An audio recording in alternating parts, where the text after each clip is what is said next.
Hello, a blessed new year to you all. My name is Frances and I am a family member of Carnmoney Parish. Today we continue to mention people who by their prayers changed history.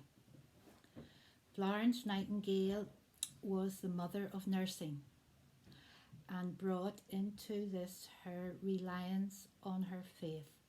She understood the meaning of 1 Peter 4 verse 10,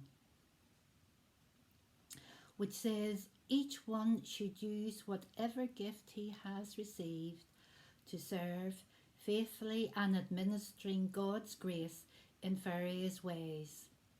And this is her story. So I hope you are very comfortable in sitting down. On the 12th of May 1820, Florence Nightingale was born in Italy and was named after the city Florence. She was brought up in an upper middle class household with her elder sister by her parents, William and Frances. Returning to England, they had two homes, one in Derbyshire and Hampshire. The two girls received a home education by their father. Florence could read French, German, Italian, Greek and Latin, but her real passion was mathematics and science. And these were the gifts that God was going to use later on in her career. The plan was to educate and refine the girls. Only Florence expressed discontentment towards the idea of domestic life. So in 1837, when she was 17, she had a feeling God was calling her. Her parents disapproved, but Florence could not fight the presence of God, telling her that she was destined to help people in the war. It became clear she was going to train as a nurse. Florence, a description of Florence, she was beautiful. She was wealthy and intelligent. She was proposed to by at least two men whom she declined for her passion to become a nurse was greater than being married. I have a picture of Florence here. This is her there. Taken when quite young.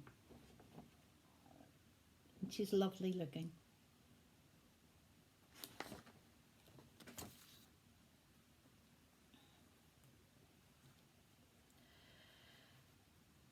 She was assigned by the Secretary of State at War, Sidney Herbert, who she knew very well.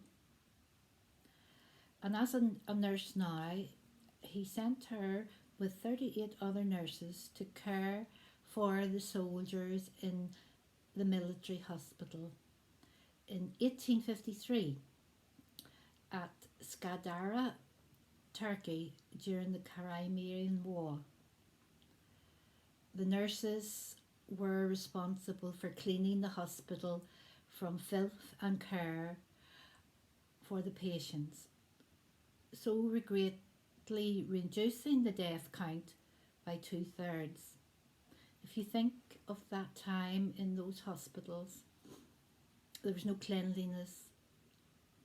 If a soldier was injured and he was put on a bed of the blood, and then afterwards, if he died, he was removed and another soldier was put in the same bed, but the sheets weren't clean, and that's the way it was, and the stench would have been terrible for the nurses and everyone that worked there.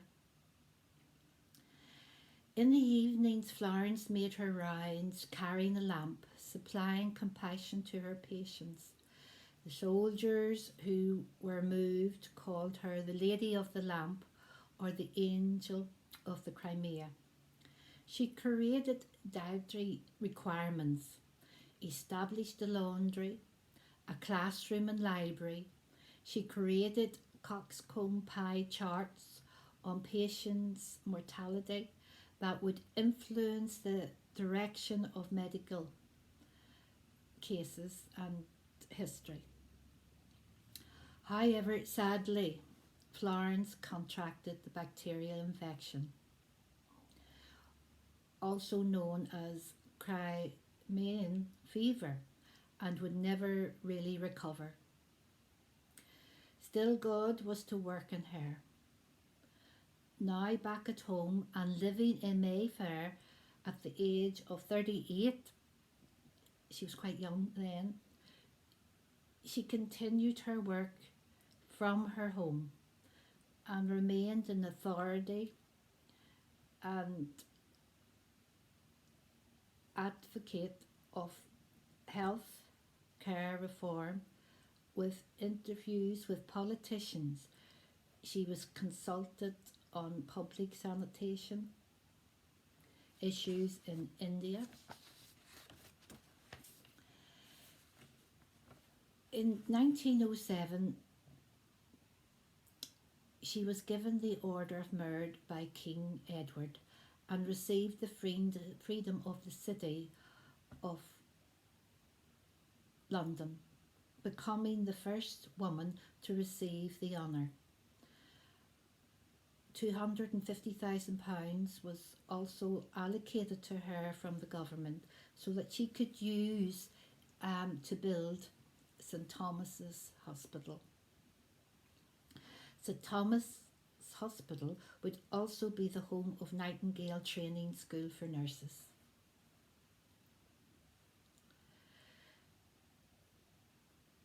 Because of her rules, observations, massive report, proposing reforms for other military hospitals, her research would spark a total restructuring of the War Office and administrative department.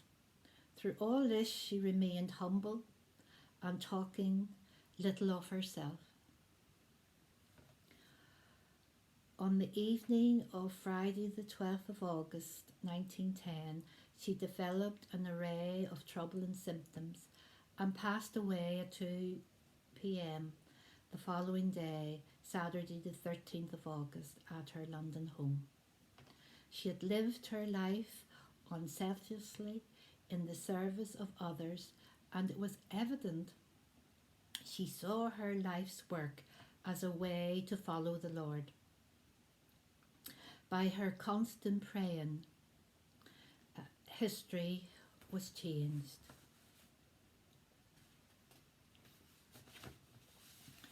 Now,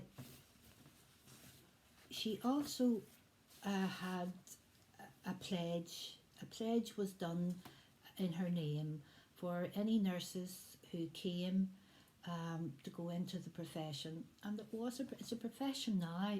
I don't know whether it was called a profession then, but certainly now it's really recognised. Nursing is recognised as a profession, and an oath or a Nightingale pledge was brought out in her time, and the original version I can read for you.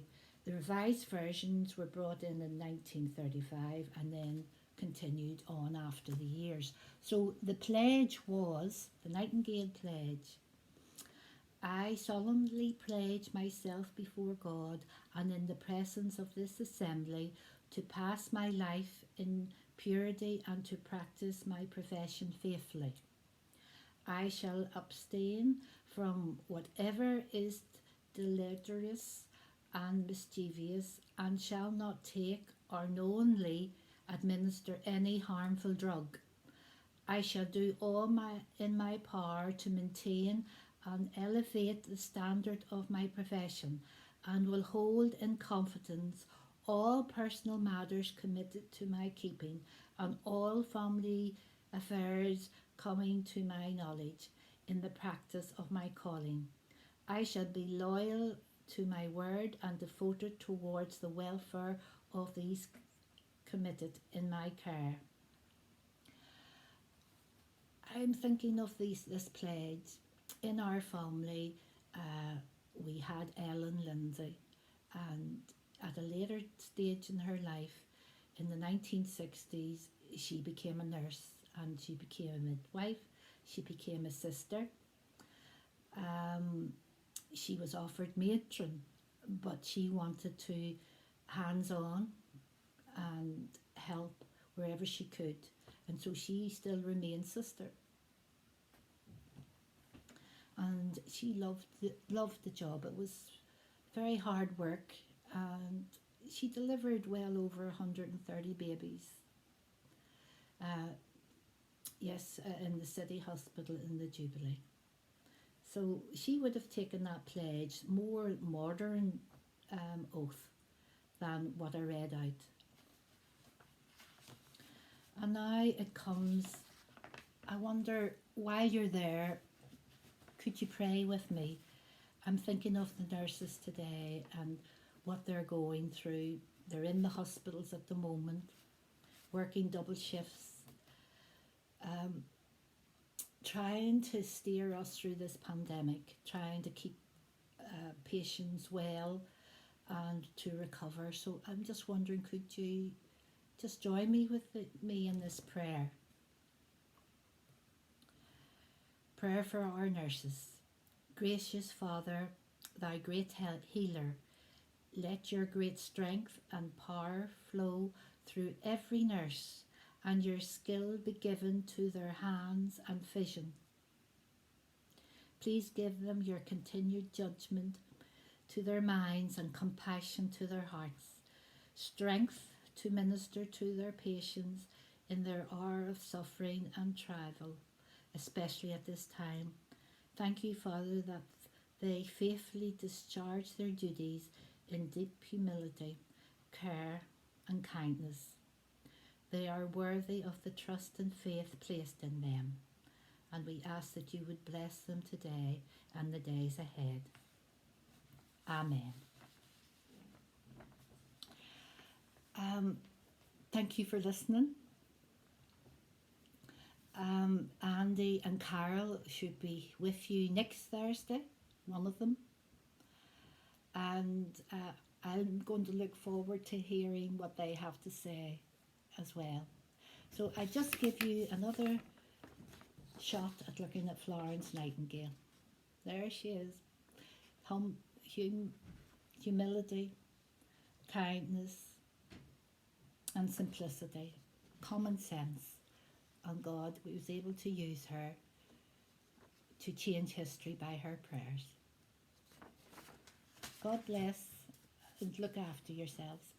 Thank you. Bye.